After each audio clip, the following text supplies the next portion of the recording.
Sir உச்ச நீதிமன்றத்தில் போய் ஒரு ஆர்டர் வாங்கினார் பாருங்க. அன்னைக்கே நம்பால் ஒருத்தர் இந்த ஊர்ல உட்கார்ந்துருக்காரு பாருங்க. சும்மா சாப்பிட்டுக்கிட்டு ஒரு ஆள் அவர் சொல்லாம எனக்கு தூக்கம் வருது.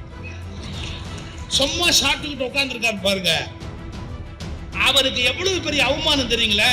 நீ கையெழுத்து போட்டாலும் ஒண்ணுதான், போராட்டியும் ஒண்ணுதான், நீ இருந்தாலும் ஒண்ணுதான், இல்லைனாலும் ஒண்ணுதான், நீ சாப்பிட்டாலும் ஒண்ணுதான், பட்டி இருந்தாலும் ஒண்ணுதான், நீ இருந்து பிரயோஜனம் இல்லை அப்படின்னு உச்ச நீதிமன்றம் அறிவிப்பதற்கு ஒரு தாளில் உத்தரவு வாங்கியவர் முதல்வர். இதை விட அவமானம் வாழ்க்கையில இருக்காது. அதாவது மானம்னு ஒண்ணு இருந்தா அவங்களுக்கு அவமானம் அப்படின்னு இது புரியும். அதுக்கு மேல நான் சொல்ல விரும்பல. சார் ஆக்சிடென்ட் பண்ணி ஒருத்தரை கொல்லணும்னு முயற்சி பண்ணாங்கன்னு வச்சுங்க.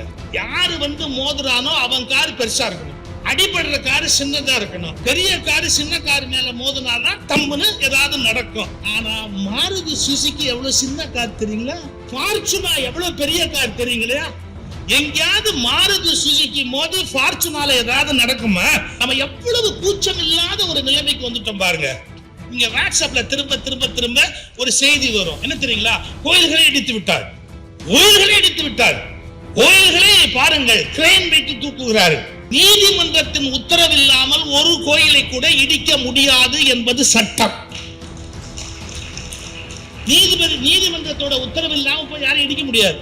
அப்போ ஆர்டர் போட்ட நீதிபதி என்ன பைத்தியமா? அதை புரிஞ்சுக்க மாட்டேங்கிற. என்ன சொல்றாங்க? ஓ அதெல்லாம் இல்ல, கோயிலை இடிக்கலாமா? நீ அது புறம்போக்க நிலம், அது ஏரிக்கரை, அது வேற ஒருத்தர் பேர்ல பட்டா இருக்குது, அரசாங்கத்து பேர்ல இருக்குது. நீங்க எப்படி அதை கட்ட முடியும்? அவர்களுடைய ஒரே நோக்கம் ஒன்றுதான், கடவுளுக்கு போடப்படுகிற காசு முழுவதும் ஒரு கூட்டத்துக்கு மட்டுமே போக வேண்டுமே ஒழிய அதை தவிர நாட்டு மக்களுக்கு போகக்கூடாது. நல்ல ஒரு தலைமைச் செயலகம் வரணும்னு எவ்வளவு கஷ்டப்பட்டு ஒண்ணு கட்டினார். சரி, அதை மாத்திட்டாங்க. ஒன்னும் லேட் இல்ல, 60 ஏக்கர் சுமார் ராஜ்பவன்ல அடித்த ராஜ்பவன்ல தலைமைச் செயலகம் அமைவதற்கு நீங்க முயற்சி பண்ணணும். அது மட்டுமல்ல, ராஜ்பவனில் முதல்வர் தான் இனி குடியிருக்க வேண்டும். எனக்கு ஒரு நெருடலான ஒரு தலைப்பு, தமிழ்நாடும் ஆன்மீகமும் கடந்த 4 ஆண்டுகளாக ஏற்பட்டதை பற்றி என் பாசத்திற்குரிய சகோதரர் ஐயா அறநிலையத்துறை அமைச்சர் அவர்கள் பணியை கொடுத்திருக்கிறார். நீங்க தமிழ்நாட்டு வரலாறுலயே எடுத்தீங்கன்னா ஒவ்வொரு தேர்தலையும் இஷ்யூ அப்படின்னு ஒண்ணு இருக்கும். மாநிலத்துல வெல்லுகிற கட்சிக்கும் போராடுகிற கட்சிக்கும் இடையில இஷ்யூன்னு ஒண்ணு வரும். ஒவ்வொரு காலகட்டத்தில் ஒவ்வொரு போராட்டம் மையமா இருக்கும். ஆனா ஒரு பெரிய ஆச்சரியம், இது வரைக்கும் எந்த காலகட்டத்திலும் இந்து சமயம் அப்படிங்கிறதோ இந்து சமய அறநிலையத்துறை என்பதோ ஒரு இஷ்யூவா எலெக்ஷன்ல வராது. ஏதாவது ஒரு 7வது 8வது பிரச்சனையா இருக்கும். அது தமிழ்நாட்டு அரசியல் கட்சிகளுக்குள்ள ஏற்படக்கூடிய பிரச்சனையில ஒரு மெயின் இஷ்யூவாவே இருக்காது. ஆனா கடந்த 4 ஆண்டுகளாக இந்து மத பாதுகாப்பு இப்படிங்கிற போர்வை அந்த வார்த்தையை சொல்லி சொல்லி இந்து சமய அறநிலையத்துறைய இஷ்யூவா ஆக்கின காலத்துல இதை சமாளிக்கிறதுக்கு ஒரே சரியான ஆளு இவர் தான் அப்படின்னு நம்முடைய முதல்வர் அவர்களுடைய நம்பிக்கையை பெற்ற நம்பிக்கை நட்சத்திரம். இந்த வேலையை விட்டு கொடுத்தா முடிச்சிருவாரு அப்படின்னு அவர் ரொம்ப பாராட்டி நீங்க சொன்னீங்க. ஒரே நாளில் விழாவை ஏற்பாடு செய்தார் அப்படின்னு. ஒரே நாளில் விழாவை அவர் ஏன் ஏற்பாடு செய்ய முடிகிறது என்றால், ஒரே தாளில் மத்திய அரசினுடைய செல்வாக்கை வீழ்த்துகிற ஒரு முதல்வர் கையில் இருப்பதால். ஒரே தாள். சார் உச்ச நீதிமன்றத்தில் போய் ஒரு ஆர்டர் வாங்கினார் பாருங்க. அன்னைக்கே நம்பால் ஒருத்தர் இந்த ஊர்ல உட்கார்ந்துருக்காரு பாருங்க. சும்மா சாப்பிட்டுக்கிட்டு ஒரு ஆள் அவர் சொல்லாம எனக்கு தூக்கம் வருது. சும்மா சாப்பிட்டுக்கிட்டு உட்கார்ந்துருக்காரு பாருங்க. அவருக்கு எவ்வளவு பெரிய அவமானம் தெரியுங்களா? நீ கையெழுத்து போட்டாலும் ஒண்ணுதான், போராட்டியும் ஒண்ணுதான், நீ இருந்தாலும் ஒண்ணுதான், இல்லைனாலும் ஒண்ணுதான், நீ சாப்பிட்டாலும் ஒண்ணுதான், பட்டி இருந்தாலும் ஒண்ணுதான், நீ இருந்து பிரயோஜனம் இல்லை அப்படின்னு உச்ச நீதிமன்றம் அறிவிப்பதற்கு ஒரு தாளில் உத்தரவு வாங்கியவர் முதல்வர், ஒரு நாளில் விழா ஏற்பாடு செய்தவர் அவரது அமைச்சர். எவ்வளவு பெரிய விஷயம் சார். நீ கையெழுத்து போட்டா என்ன, போட்டாட்டு என்ன, சட்டம் தான். இதை விட அவமானம் வாழ்க்கையில இருக்காது. அதாவது மானம்னு ஒண்ணு இருந்தா அவங்களுக்கு அவமானம் அப்படின்னு இது புரியும். அதுக்கு மேல நான் சொல்ல விரும்பல. ரொம்ப முக்கியம் அது. நீ இருந்தாலும் இல்லைனாலும் ஒண்ணு இல்லைன்னா எவ்வளவு பெரிய அவமானம். அதை பெற்று தந்த உரிமை. அது மட்டும் இல்ல, உச்ச நீதிமன்ற நீதிபதிகள் அதை சுற்றறிக்கையாக எல்லா மாநில கவர்னர்களுக்கும் அனுப்புங்கள். நான் ஏன் இவ்வளவுதான் உங்க பவர் அப்படிங்கறத தெரிஞ்சுக்கங்க என்று இந்தியா முழுவதும் ஆளுநர்களின் அதிகாரம் இவ்வளவுதான் என்பதை தமிழ்நாடு தான் நிர்ணயித்தது. எவ்வளவு பெரிய விஷயம். இதுல அந்த தமிழ்நாட்டில் சமயத்துறை அதையே எனக்கு ஒரு பேச கூப்பிட்டார்னா 50 ஆண்டுகளா நான் அதுல இருக்கிற A to Z எனக்கு தெரியும். ஒவ்வொரு காலகட்டத்தில் சமய தலைவர்கள் இங்க வந்தது. இப்ப மதுரை மடத்தில் இருக்கிறவர், அவருக்கு முன்னாடி இருந்த அருணகிரி, அவருக்கு முன்னாடி இருந்தவர், 3 தலைமுறையா எனக்கு தெரியும். தர்மபுர மடத்துல இவரை தெரியும், இவருக்கு முந்தினவரை தெரியும், அதுக்கு முன்னாடி இருந்த சன்னிதானத்தை எனக்கு தெரியும். இப்படி 3 தலைமுறையாக பார்த்து அந்த துறையில் நான் இருக்கிறவன். இப்ப இருக்கிற விஜயேந்திரர், அவர் பட்டம் கட்டவரை தெரியாது, அவருக்கு முன்னாடி இருந்த ஜெயேந்திரர், அவருக்கு முன்னாடி இருந்த மகா பெரியவர், எல்லாமே எனக்கு நல்லா தெரியும். 50 ஆண்டுகளா சமய உலகத்தில் நான் பயணித்துக் கொண்டிருக்கிறவர். இதுல இந்த கடந்த 4 ஆண்டுகளாக மிகப்பெரிய பிரச்சனையை வைத்து ஒரு குறிப்பிட்ட கூட்டம் பெருசா இந்து மதத்துக்கு இது விரோதமானது. இந்த ஒண்ணு முதல்ல புரிஞ்சுக்கங்க. கொள்கை வகுக்கும் போதே தந்தை பெரியாருடைய இயக்கத்திலிருந்து வெளியில் தனித்து வருகிற போதே பேரறிஞர் அண்ணா ஒரு வார்த்தை சொன்னார். நாங்கள் தேவையற்ற சமய பிரச்சனைகளை இனிமேல் பேச விரும்பவில்லை, கடவுளை பற்றிய விமர்சனங்களை செய்வதை நாங்கள் விரும்பவில்லை, அதனால் ஒன்றே குலம் ஒன்றே தேவன் என்று திருமூலர் திருமந்திரத்தின் கோட்பாட்டை அறிவித்தார். எனவே இது மதங்களுக்கோ கடவுளுக்கோ ஆன்மீகத்துக்கோ விரோதமாக நாங்கள் எதையும் செய்ய விரும்பவில்லை. காரணம், பொதுவாக ஒரு ஆட்சிக்கு வருகிற போது எல்லா மதத்தையும் அவர்கள் பார்க்க வேண்டிய கட்டாயம் இருக்கிறது. பிடித்தாலும் பிடிக்கவில்லை என்றாலும் அவர்கள் தான் எல்லோருக்கும் முதல்வராக இருக்க வேண்டி இருக்கிறது. அதனால் எங்கள் கோட்பாட்டில் சித்தாந்தத்தில் நான் ஒரு மாற்றத்தை கொண்டு வருகிறேன் என்று பேரறிஞர் அண்ணா தெளிவுபட பாதை வகுத்தார்கள். அந்த பாதையில் பயணிக்கிற போது எந்த சிக்கலும் இல்லை. மத துவேஷம் என்பதோ ஒரு குறிப்பிட்ட மதத்தை தாக்குவது என்பதோ ஒருபோதும் இவர்களுடைய நோக்கமாக இருக்க முடியாது. ஆனா கொஞ்சம் இப்ப நீங்க இன்னொன்னு புரிஞ்சுக்கணும். நான் சொல்ல போறது கஷ்டமான வரலாறு. இந்த மதம் இந்த மதம் இந்த மதம் அப்படியே ஒரே வார்த்தை சொல்றாங்களே ஒழிய இந்து மதம்ங்கிறதுல 2 வகை இருக்கு சார். அடிப்படையில் 2 வகை இருக்கு. என்ன? ஜாதி மேலாதிக்கத்தையும் அந்த ஜாதி மேலாதிக்கத்தில் ஒரு குறிப்பிட்ட ஜாதியின் கொள்கை வகுக்கும் மேலாதிக்க உணர்வையும் ஒப்புக்கொண்டு அவர்களுக்கு அடிமைகளாக இருக்க ஒப்புக்கொண்ட இந்துக்கள், இது ஒரு குரூப். புரியுதா? ஜாதி வரிசைகளையும் அதில் குறிப்பிட்டவர்கள் பிறப்பாலேயே உயர்வானவர்கள் என்று அவர்கள் வகுக்கும் கோட்பாட்டுக்கு கட்டுப்பட்டு நிற்பது என்ற சித்தாந்தத்தோடு வாழுகிற ஒரு வகையான இந்து மத மக்கள் இருக்கிறார்கள். இவைகளெல்லாம் நாங்கள் பெரிதுபடுத்த மாட்டோம். எங்கள் சைவம் போல், எங்கள் வைணவம் போல் எங்கள் வழியில் நாங்கள் பயணிப்போம். வெளியிலிருந்து வந்தவர்களை வெறுக்க மாட்டோம்.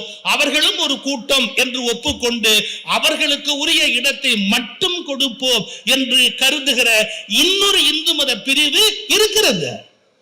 இந்த 2 பிரிவை புரிந்து கொள்ளாம ஒரு மேலாதிக்க உணர்வோடு பேசுவதுதான் இந்து மதம். அதற்கு எல்லாரும் கட்டுப்பட்டவர்கள் என்று சொன்னால், இன்றைக்கு சொல்லுகிறேன், உங்களுக்கு நடந்தது தெரியாது. ஒரு குறிப்பிட்ட மதத்தை இந்து மதத்தின் தலைமை பீடமாக அறிவிக்கின்ற முயற்சியில் ஈடுபட்டார்கள். ஒரே ஒரு குறிப்பிட்ட மதத்தை இந்து மதத்தின் தலைமை பீடமாக அறிவிக்க வேண்டும் என்று முயற்சி செய்தார்கள். முடியாது. ஒரு கல்லூரியில் 10 துறையில் 10 பேராசிரியர் இருப்பதை போல அவரையும் ஒரு மடாதிபதியாக மட்டுமே ஒத்துக்கொள்ளுவோமே ஒழிய அவரை இந்து மதத்தின் தலைவராக ஏற்றுக்கொள்ள மாட்டோம் என்று அறிவித்தவர்கள் உலகத்தில் உண்டு. இந்த வேறுபாட்டை வரலாற்றை நன்கு படித்தவர்கள் தெரிந்து கொள்வார்கள். திரு குன்றக்குடி அடிகளார் படத்தை மகள் மதிவதனை எடுத்து காட்டினார். திரு குன்றக்குடி அடிகளார் பாசறையிலே 50 ஆண்டுகள் பயணித்தவன் நான். திரு அடிகளார் அவர்கள் எத்தனை முயற்சி எடுத்தார் இந்த சமயத்தை ஒழுங்குபடுத்துவதற்கு என்பது பலருக்கும் தெரியாது. நான் ஒரே ஒரு வரியில் வரலாற்றை சொல்லிவிட்டு பிறகு இந்த 4 கால பெருமைகளை அவர்கள் அந்த தெரிந்து கொள்ள வேண்டிய பகுதிகளை உங்களுக்கு சொல்லிவிட்டு விடைபெறுகிறேன். 1, நடுவிலே ஒரு முறை டாக்டர் கலைஞர் அவர்கள் குன்றக்குடி அடிகளாரை அழைத்து ஒரு வார்த்தை சொன்னார். எங்களுக்கு எதுக்கு கெட்ட பேரு, எப்ப பார்த்தாலும் ஏதோ கோயில் வந்து இவன் உட்காந்துக்கிறான் அப்படிலாம் பேசுறாங்களே, அதை ஏதாவது மாத்தலாமே, என்ன பண்ணலாம்? சமய அறநிலையத்துறையை வேற எப்படி மாத்தி கொடுக்கலாம், எனக்கு ஒண்ணு அது வேணுங்கிறது இல்லை, கொஞ்சம் யோசிங்க அப்படின்னார் குன்றக்குடி அடிகளார்ட்ட. அவர் எம்எல்சியா இருந்தவர், மேலவை உறுப்பினர். அடிகளார் ஒரு டிராப்ட் தயார் பண்ணார். எனக்கு எப்படி தெரியும்னா, அப்ப நான் ஜூனியர் அங்க உட்கார்ந்து இருக்கிறேன். டிராப்ட் தயார் பண்ணார். ஒவ்வொரு கோயிலையும் ஒரு சின்ன கூட்டுறவு சொசைட்டி மாதிரி, இப்ப பழனி கோயில்னா நான் பழனி கோயில் பக்தன், அதுக்கு ஒரு செயற்குழு தேர்ந்தெடுக்கப்படும், பொதுக்குழு தேர்ந்தெடுக்கப்படும், பக்தர்களால பொதுக்குழு, பொதுக்குழுவால செயற்குழு, செயற்குழுக்கு ஒரு தலைவர் அப்படின்னு ஒவ்வொரு கோயிலையும் ஒரு கூட்டுறவு சொசைட்டி மாதிரி ஆக்கி அவர்கள் நிர்வாகம் செய்வார்கள், அரசு கணக்கு வழக்கம் மட்டும் பார்த்துக்கும். இந்த மாதிரி ஒரு ஸ்கீமை டாக்டர் கலைஞர் அவரிடத்துல அடிகளார் கொண்டு போய் கொடுத்தார். நடந்த உண்மை. அப்ப அடிகளார்ட்ட நம்முடைய முத்தமிழறிஞர் சொன்னார், உங்க மனாதிபதிகள் எல்லாத்தையும் கேளுங்க, அவங்க ஒத்துக்கிறாங்கன்னா போட்டு போவோம், எனக்கு என்ன வந்தது, இதை வச்சுக்கிட்டு எதுக்கு நான் கஷ்டப்படணும் அப்படின்னார். நீங்க நம்பவே மாட்டீங்க.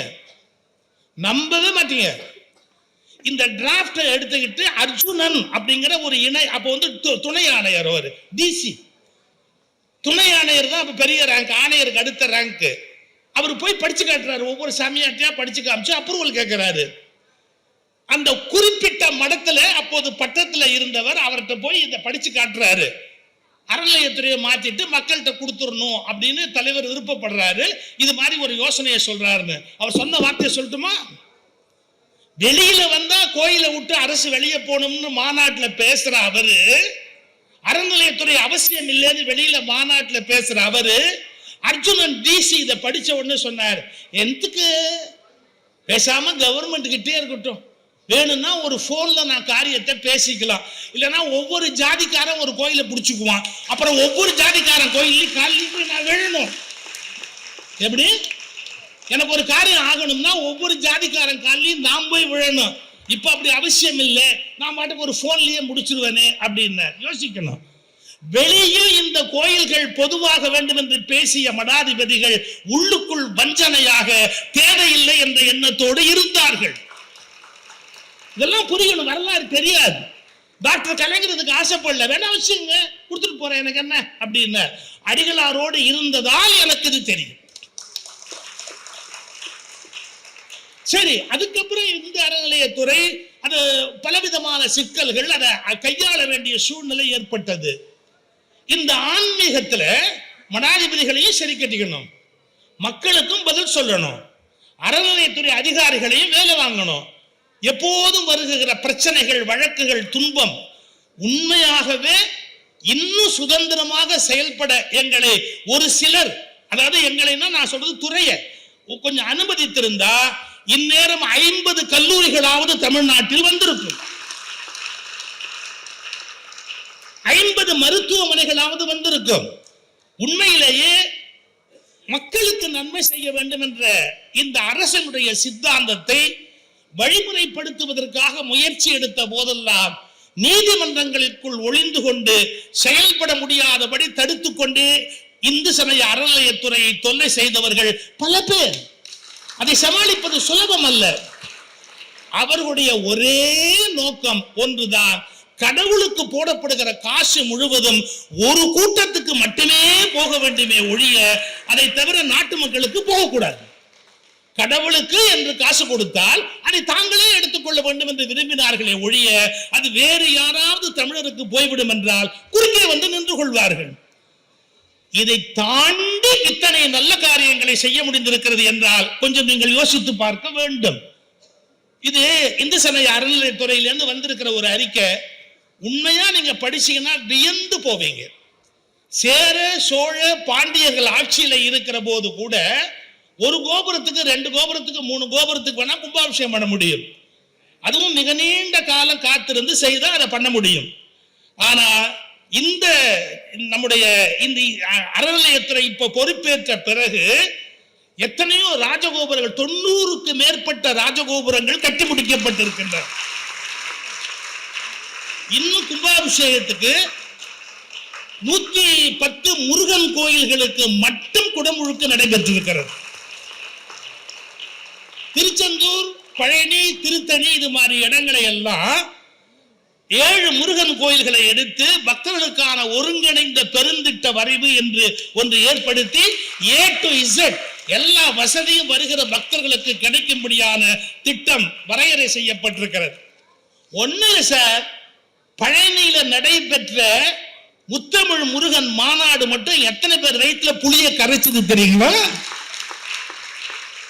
அந்த புளி இருந்தா 50 கல்யாணத்துக்கு ரசம் வைக்கலாம். இப்ப தெரிஞ்சுக்கங்க, அதுக்கு போட்டியா மதுரையை நடத்த போறாங்க, ஒரு மாநாடு நடத்த போறாங்க, முருகன் மாநாடு. ஏன்னா அவங்க திருப்பரங்குன்றம் மதுரையை எய்ம் பண்றாங்க, அதனால அந்த இடத்துல எய்ம் பண்றாங்க, நடத்துறாங்க. அது ஒரு பக்கம் இருக்கட்டும்.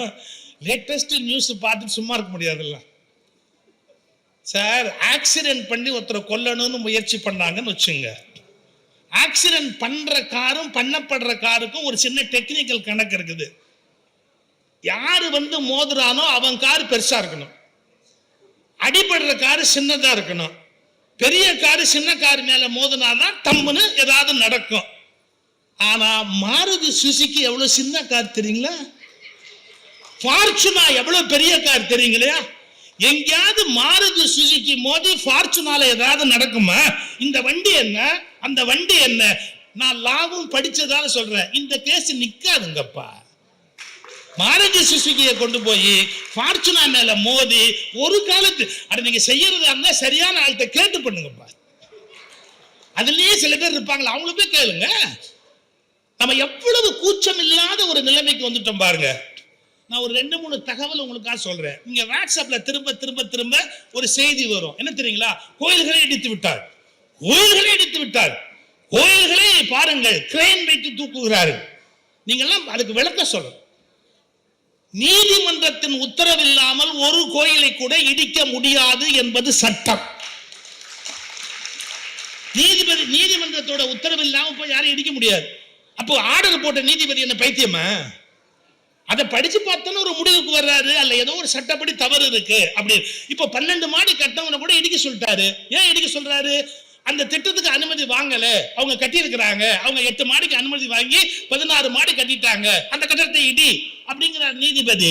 சட்டத்துக்கு விரோதமா இருக்கும் போதுதான் இடின்னு நீதிபதி சொல்ல முடியும். இப்ப இந்துக்களுடைய கோயிலை இடிக்கிறார்கள்னு ஒரு குற்றம் வைக்கிறார். நல்லா புரிஞ்சுக்கங்க, எனக்கு எந்த மதமும் வேண்டியதும் இல்லை, வேண்டாததும் அல்ல. பிறப்பினால் நான் இந்து, அது வேற. இஸ்லாமியர்கள் எப்படி ஒரு மசூதி கட்ட முடியும்னு கேட்டா, அவங்க 10-20 பேர் சேர்ந்து ஒரு ஜமாத் அமைச்சு, ஒரு அமைப்பு அமைச்சு, முறையாக அதை முறைப்படுத்தி அதை ரிஜிஸ்டர் பண்ணி இடத்தை வாங்கி பத்திரம் பதிவு பண்ணி அங்க கட்டுவாங்க.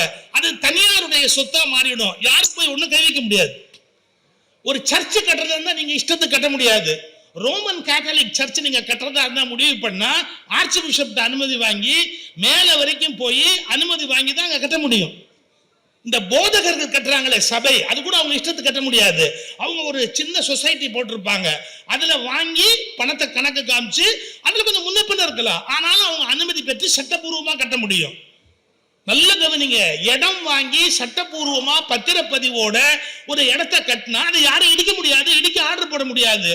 ஏரிக்கரை ஓரம் பாம்பு புத்து எங்க இருந்தாலும் அந்த இடம், ஒரு அரச மரம் ஒரு வேப்ப மரம் இருந்து அது கவர்மெண்ட் ஃபாரஸ்ட் டிபார்ட்மெண்டா இருந்தாலும் நல்ல கவனிங்க, இந்துக்கள் கோயில் கட்டுகிற போது சட்டங்களை மதித்து கட்டி இருந்தால் அதை இடிப்பதற்கு என்றைக்குமே வாய்ப்பு இல்லை. அதை புரிஞ்சுக்க மாட்டேங்கிறாங்க. என்ன சொல்றாங்க? ஓ அதெல்லாம் இல்ல, கோயில் இடிக்கலாமான்னு. நீ அது புறம்போக்க நிலம், அது ஏரிக்கரை, அது வேற ஒருத்தர் பேர்ல பட்டா இருக்குது, அரசாங்கத்து பேர்ல இருக்குது, நீங்க எப்படி அதை போய் கட்ட முடியும்? இதெல்லாம் புரிஞ்சுக்காம ஒரு துவேஷமான பிரச்சாரத்தை பண்றாங்க. நீங்க அதுக்கு அமைதியா விளக்கம் கொடுத்தா மட்டும்தான் பல பேருக்கு புரிய வைக்க முடியும். இதை விட ஒரு வாட்ஸ்அப்ல ஒரு வதந்தி உலகம் பார்த்திருக்கீங்களா? கோயிலுக்கு நான் மட்டும் கரண்ட் ஜாஸ்தி, மசூதிக்கு கம்மி, சர்ச்சுக்கு கம்மின்னு. சத்தியமா கிடையாது. நான் முதலே சொன்னேன், இபி இன்ஜினியர்டே போய் கேளுங்க அப்படின்னு. என்ன கணக்குன்னா, நீங்க 100 யூனிட்டுக்கு மேல போனா ஒரு காசு, 100 யூனிட்டுக்கு கீழே இருந்தா ஒரு காசு. இதான் இபில இருக்கிற ரூல். பொது இடங்களுக்கு ஒரு ரூல் இருக்கு. எந்த காலத்திலும் இந்து கோயில்களுக்கு அதிக கட்டணம், முஸ்லிம் கோயிலுக்கோ கிறிஸ்டின் கோயிலுக்கோ கட்டணம் கம்மின்னு ஈபில ரூல் போட முடியாது. போட்டாலும் சட்டப்படி செல்லாது. எவ்வளவு மோசம்! இது எத்தனை தடவை வாட்ஸ்அப்ல அனுப்பிச்சிருப்பாங்க. திருப்பி திருப்பி திருப்பி திருப்பி இந்து கோயிலுக்கு மட்டும் பாருங்க எலக்ட்ரிக் பில் ஜாஸ்தியா வருது அப்படின்னு கேட்டா, இதெல்லாம் காமன் சென்ஸோட யோசிக்கணும். ரெண்டாவது, இப்ப எங்களுக்கு என்ன தலையெழுத்து? நான் என்னமோ சமயம் ரிலிஜன் பேசிக்கிட்டு இருந்தேன். எனக்கு எதுக்கு ஒரு அரசியல் இயக்கத்தோட ஒரு மேடையில நின்று பேச வேண்டிய கட்டாயம் என்னன்னா, ஒன்று புரிஞ்சுக்கணும். அதைத்தான் நம்முடைய MP சிவா அவர்கள் ஆரம்பத்திலே சொன்னார். ஒரு ஐடியாலஜிக்கல் வார் இப்ப நடக்குதுன்னு சொன்னார். அது என்ன ஐடியாலஜிக்கல் வார்? இங்க காங்கிரஸ் நண்பர்கள் வந்திருந்தாலும் நான் சொல்ற உண்மையை நீங்க கொஞ்சம் கவனிச்சு பார்க்கணும். எவ்வளவு செல்வாக்கா இருந்த கட்சி அது, எவ்வளவு செல்வாக்கா இருந்த கட்சி. இந்திரா காந்தி அம்மையாருடைய ஆட்சி காலத்துல எவ்வளவு பலமா இருந்த கட்சி. ஆனா அது ஏன் பலவீனப்பட்டதுங்கிறத அவங்க இப்ப புரிஞ்சுக்கிட்டு இருந்திருப்பாங்க. அவர்கள் செய்த அதே தவறுகளைத்தான் இப்போது பிஜேபி வேறு பிராண்ட் நேமில் செய்து கொண்டிருக்கிறது. இதுதான் உண்மை. என்ன தெரியுங்களா? வடக்கு தெற்க அடக்கி ஆளணும். இதே ஐடியாலஜி அவங்களுக்கு இருந்தது. வடக்கு தெற்க அடக்கி ஆளணும். தோத்து போறாங்க. மைய அரசு மாநில அரசு கண்கள்ல விரல விட்டு ஆட்டணும் அப்படின்னு நினைச்சாங்க. கம்ப்ளீட்டா நழுவி போச்சு. எல்லா மாநில அரசுகளும் மாநில கட்சிகள் வளர்ச்சி அடைந்தன. ஒரு தவறுக்கு பிறகாவது இவங்க பாடம் கத்துக்க வேண்டாமா? அவர்கள் என்னென்ன தவறுகள் செய்தார்கள், இந்தியை எப்படியாவது இந்தியாவுடைய தேசிய மொழியா நுழைச்சிடணும் அப்படின்னு நினைச்சாங்க. வீணா போனாங்க. இப்ப அவங்க என்னென்ன தவறுகள் செய்தார்களோ அந்த தவறுகளை மீண்டும் செய்து ஒரு தத்துவ போற தொடங்கிட்டாங்க. எப்படி மாநில அரசுகளை செயலற்றதாக ஆக்கணும், எவ்வளவு இடங்கள் எதிர்கட்சி ஆளும் மாநிலங்களுக்கு கொடுக்க முடியுமோ அவ்வளவு கொடுக்கணும். இதெல்லாம் தேவையா? உங்ககிட்ட கொடுத்த இடத்தை ஒழுங்கா காப்பாத்திட்டு போங்க. கொடுக்காத இடத்தை பிடிக்கிறதுக்கு ஒரு ஏக்நாத் ஷிண்டேயை ஏன் தேடிக்கிட்டே இருக்கிறீங்க? எங்கேயாவது ஒரு ஏக்நாத் ஷிண்டே கிடைக்க மாட்டாரா அப்படின்னு இதையே ஏன் தேடிக்கிட்டு இருக்கிறீங்க? கொடுத்த இடத்தை சார் உங்களை நம்பி எங்க கொடுத்தாலும் அதை சரியா பண்ணா ஜனங்க யோசிப்பாங்களா இல்லையா? நல்லா பண்றான்ப்பா, நல்ல பிரமாதம் பண்றாமான்னு யோசிப்பானா இல்லையா? அதை விட்டுட்டு உங்ககிட்ட கொடுக்காத இடத்தை எல்லாம் எப்படி பிடிக்கிறதுன்னு புறவாசல் வழியாவே உள்ள வருதுன்னா இது வேண்டாத வேலை தானே. நேரா போய் மக்கள் அப்ரூவல் வாங்கறதுக்குரிய காரியத்தை பண்ணுங்களேன். எங்க பார்த்தாலும் பின்வாசல் வழியா உள்ள வரதுக்கான யோசனையை ஏன் செய்றீங்க? அதனாலதான் சொன்னேன், it is an ideological war. இங்க தமிழர்களை நீங்க எக்காரணத்திலும் அடிமைப்படுத்த முடியாது. இவர்கள் வீர மறவர்கள், அவங்களுடைய உணர்வுகள் வேற. அவர்களை அடிமைப்படுத்த நினைக்கிற போதெல்லாம் நீங்கள் தோற்று போகிறீர்கள். அதனால இப்ப நம்ம இந்தியாங்கிற ஒற்றுமையில தான் இருக்கிறோம், அந்த உணர்வுல தான் இருக்கிறோம். ஆனா ஒன்றை புரிந்து கொள்ள வேண்டும். நாட்டுப்பற்று என்கிற உயர்ந்த விஷயத்தில் நாம் இருப்பதை அவர்கள் நினைத்து கொண்டு நம்மை அடிமைப்படுத்தி விடலாம் என்று நினைக்க கூடாது. நமக்கு உறவு வேணும்னு நினைக்கிறதுக்காக நம்மளை அவங்க வீணாக்கலாமா? அந்த மாதிரியான காரியம் நடக்கக்கூடாது. இன்னும் ஒரு நுட்பமான விஷயம் இப்ப நான் விதை போட்டு போறேன். இந்திய அரசமைப்பு என்பது ரொம்ப அழகா நம்முடைய MP சிவா அவர்கள் சொன்னார்கள். யூனியன்னா ஆனியன்னு அண்ணா அவர்கள் சொன்னதை அழகா சொன்னார். ஒன்னொன்னா உரிச்சுக்கிட்டே வந்தா ஒண்ணும் இல்லாம போயிடும்னு. உண்மையாகவே இந்தியா நல்லா இருக்கணும்னு சொன்னா மாநில சட்டப்பேரவைகள் போதுமானவை. மாநில சட்டப்பேரவைகள் போதுமானவை. அதிலிருந்து தேர்ந்தெடுக்கப்படுகிற ராஜ்யசபா உறுப்பினர்கள் போதுமானவர்கள். தனியான ஒரு மத்திய பாராளுமன்றம் என்பது நம்முடைய தேவை அற்றது. நமக்கென்ற பாராளுமன்ற உறுப்பினர்லாம் எனக்கு கோச்சுக்காதீங்க, நான் சொல்றது உண்மையான அரசியல் அமைப்பு. ஏன்னா தமிழ்நாட்டுக்குன்னு ஒரு அமைப்பு இருக்கு, அது சட்டமன்றத்தை தேர்ந்தெடுக்குது. அந்த சட்டமன்றத்தில் தேர்ந்தெடுக்கப்பட்டவர்களுக்கு வாய்ஸே அங்க இல்லைன்னா, நம்ம சொல்றது எதையுமே கேட்கறது இல்லைன்னா, நம்ம சொல்ற எதையுமே அவங்க கேட்க மாட்டாங்க. நீங்க 40 பேர் இருந்தா கூட எங்க இஷ்டம், நாங்க உங்களை அடிமையா வச்சிருப்போம், மாத்தி பேசுவோம்னா எப்படி ஏத்துக்கிறது? அப்ப அரசமைப்பு சட்டத்திலேயே என்ன மாற்றம் வரணும்னு கேட்டா, மாநிலங்கள் குரல் தான் மத்தியில் வலிமையாக ஒலிக்க வேண்டும். அதுக்கு என்ன வழின்னா, சட்டமன்றங்களின் மூலம் தேர்ந்தெடுக்கப்பட்ட உறுப்பினர்களை கொண்ட ஒரு ஒற்றை ஒரு அரங்கம், ராஜ்யசபா மாதிரி ஒண்ணு, அதுல 2 பேர் வேஸ்ட். பிரசிடென்ட் பிரைம் மினிஸ்டர்னு வேண்டியது இல்ல, பிரசிடென்ட் மட்டுமே போதுமானது. பிரைம் மினிஸ்டர்ங்கிற போஸ்ட் இந்த தேசத்துக்கு தேவை கிடையாது. 2 போஸ்டையும் பவரையும் கம்பைன் பண்ணலாம். கம்பைன் பண்ணா ஒரு 300 கோடி மிச்சமாகும். 2 ஒன்னாக்குனா 300 கோடி மிச்சமாகும். ஒரு சின்ன யோசனை சொல்லிட்டு போறேன். ஏன்னா எப்பவுமே யூடியூப்ல என்கிட்ட ஏதாவது எதிர்பார்ப்பாங்க, அது அப்புறம் திரும்பி போடுறதுக்கு வசதியா இருக்கும். டாக்டர் கலைஞர் அருமையாக ஒரு செயலகம் உருவாகணும்னு ஆரம்பிச்சார் இல்லையா? நல்ல ஒரு தலைமைச் செயலகம் வரணும்னு எவ்வளவு கஷ்டப்பட்டு ஒன்று கட்டினார். சரி, அதை மாத்திட்டாங்க. ஒன்றும் லேட் இல்லை. 60 ஏக்கர் சும்மா இருக்கு. 60 ஏக்கர் சும்மா இருக்கு. ராஜ்பவன்ல அடுத்த ராஜ்பவன்ல தலைமைச் செயலகம் அமைவதற்கு நீங்க முயற்சி பண்ணணும். அது மட்டுமல்ல, ராஜ்பவனில் முதல்வர் தான் இனி குடியிருக்க வேண்டும்.